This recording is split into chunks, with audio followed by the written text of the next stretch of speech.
आज हम लोग का नया टॉपिक है बीजगणित। और जो कि बीपीएससी में तो प्रत्येक साल इससे क्वेश्चन रहता है, साथ ही यूपीएससी में ये क्वेश्चन रहता है। तो हम लोग बीजगणित के बारे में देखते हैं। इसको एब्स्ट्रैक्ट अलजेब्रा या अमूर्त बीजगणित भी कहा जाता है। तो अमूर्त बीजगणित क्या होता है? एब्स्ट्रैक्ट अलजेब्रा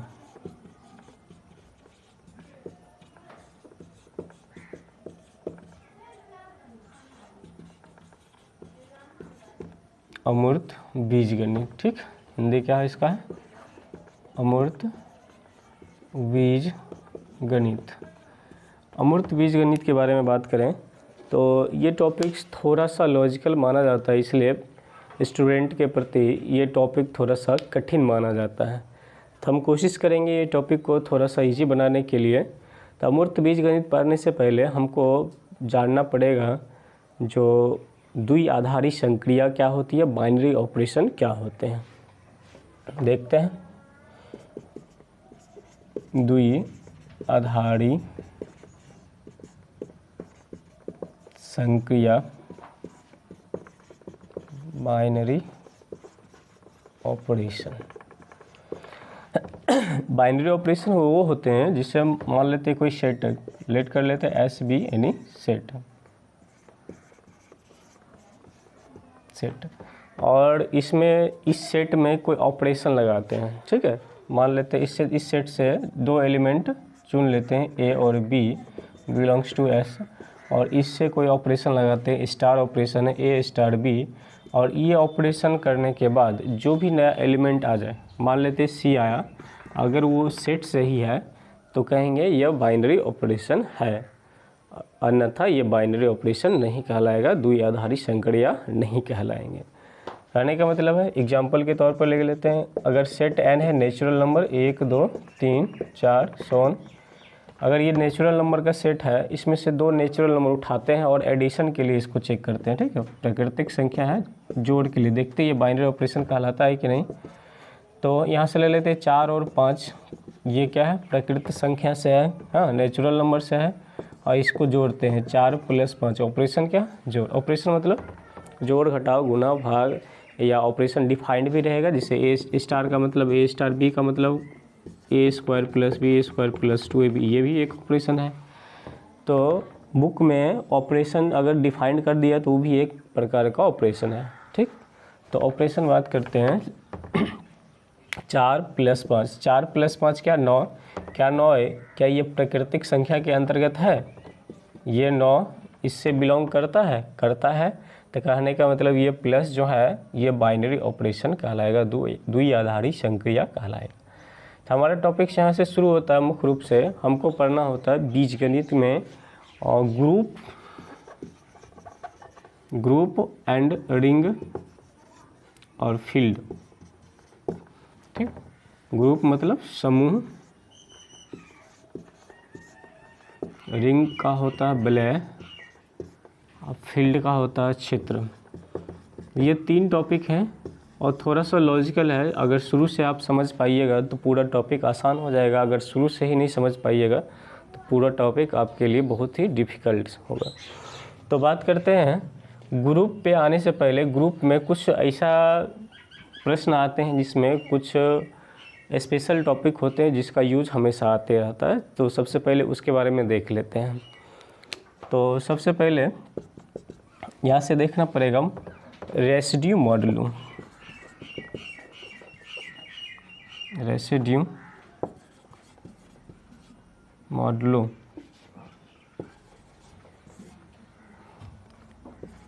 देखते हैं। रेसिड्यू मॉडुलो इसका हिंदी वही, ये एडिशन, और ये एडिशन के लिए और गुणा के लिए, मतलब मल्टीप्लिकेशन के लिए डिफाइंड है।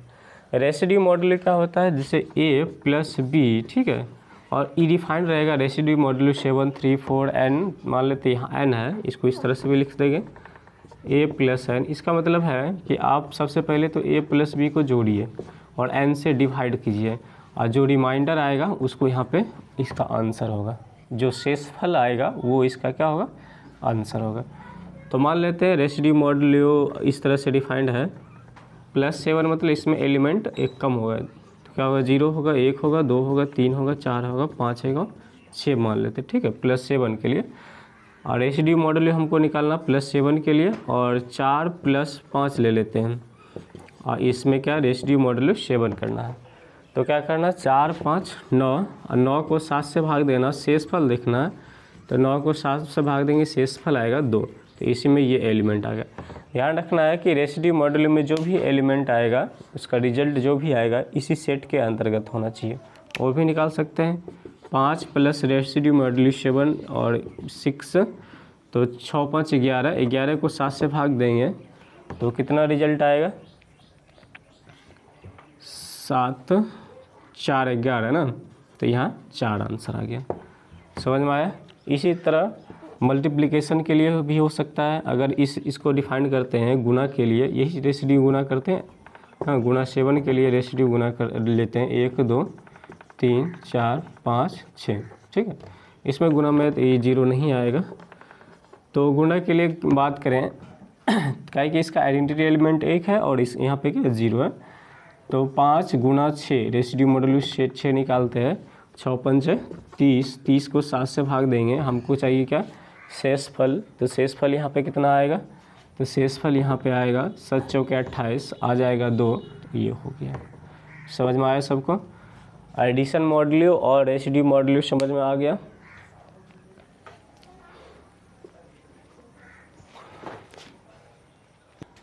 तो हम लोग रेसिड्यू मॉडुलो के बारे में सीख गए।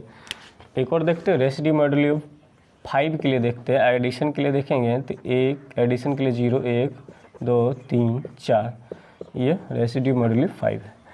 अगर मान ले 3 + रेसिड्यू मॉडुलो 4 निकालते हैं, 3 + 4 तो 7, 7 को 5 से भाग देंगे, शेष लिखेंगे, तो शेष कितना आएगा, 2 आएगा, ये आंसर। अगर मान लीजिए यहाँ 1 + रेसिड्यू मॉडुलो 5 + 2 लेते हैं, 2 1 3, 3 अगर इसी सेट के अंतर्गत रहेगा तो वही आंसर होगा, ठीक है। इस सेट से बाहर जाएगा तो क्या करेंगे, भाग का। इसे भी इसमें अगर 5 से भाग करेंगे तो लगेगा ही नहीं, तो इसका शेष कितना आएगा, 3 ही आएगा। इसी तरह गुणा में रेसिड्यू मॉडुलो के बारे में हम लोग सीख गए, ठीक है।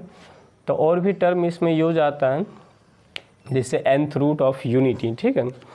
और इसके बारे में देखते हैं। nth रूट यानी कि इकाई का घनमूल, वर्गमूल, और 4 रूट तक याद रखना आपको। उसके बाद एक इसका जनरल फॉर्म कर देंगे।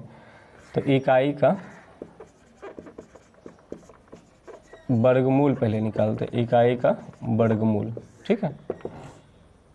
Square root of unity, square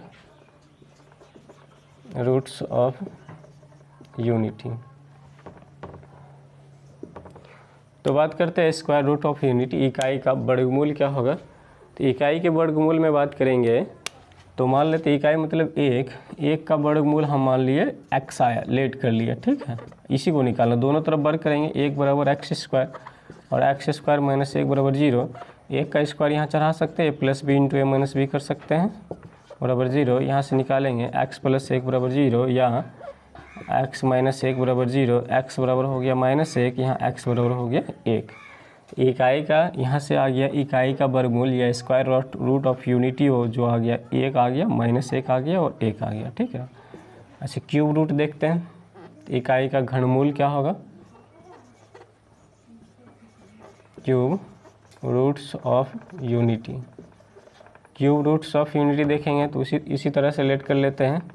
1 का क्यूब रूट बराबर x आएगा, तो दोनों तरफ क्यूब कर देते हैं, 1 क्यूब हो गया, x³ - 1 का क्यूब बराबर 0।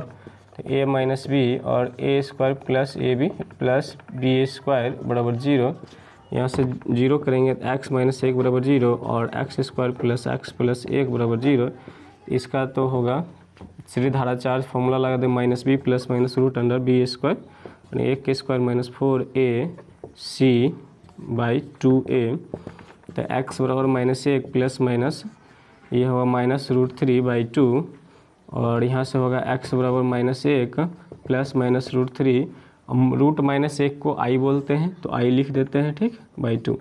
1 इसका होगा ओमेगा, ये होगा ओमेगा, ओमेगा अगर इसको माने 1 + i√3/2 तो इसका ओमेगा स्क्वायर करेंगे तो -1 - i√3/2 आएगा।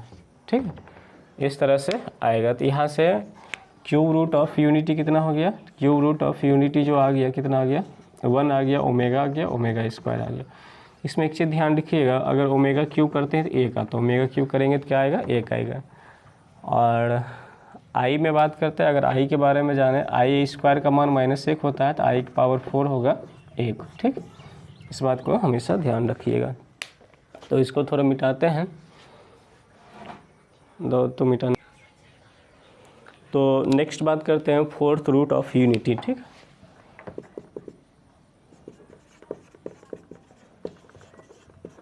फोर्थ रूट्स ऑफ यूनिटी, इसमें बात करते हैं तो इसी तरह मान लेते हैं जिस तरह से माने थे, x पावर 1 के पावर फोर्थ रूट, 1 का फोर्थ रूट आ गया x, लेट कर लिए तो यहाँ से होगा 1 बराबर नहीं, x पावर 4 बराबर 1 हो गया, इधर कर लोगे x पावर 4 - 1 के पावर 4 बराबर 0, x स्क्वायर का स्क्वायर माइनस 1 का स्क्वायर बराबर 0, तो x स्क्वायर -1 का स्क्वायर और x स्क्वायर प्लस 1 का स्क्वायर बराबर 0।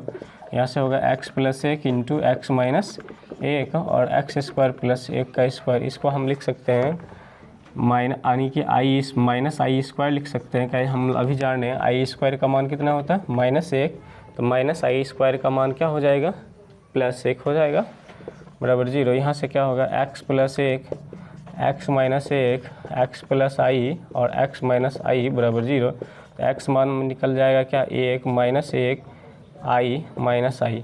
तो फोर्थ रूट ऑफ यूनिटी का जो सेट बनेगा उसमें क्या होगा, -1 1 i या माइनस जैसे लिखना जैसे छोटा पहले लिखना चाहिए। ठीक है, ये हो गया, ये आपका सेट बना। इसी तरह अगर बात करें nth रूट ऑफ यूनिटी, तो इसके लिए क्या होगा, nth रूट ऑफ यूनिटी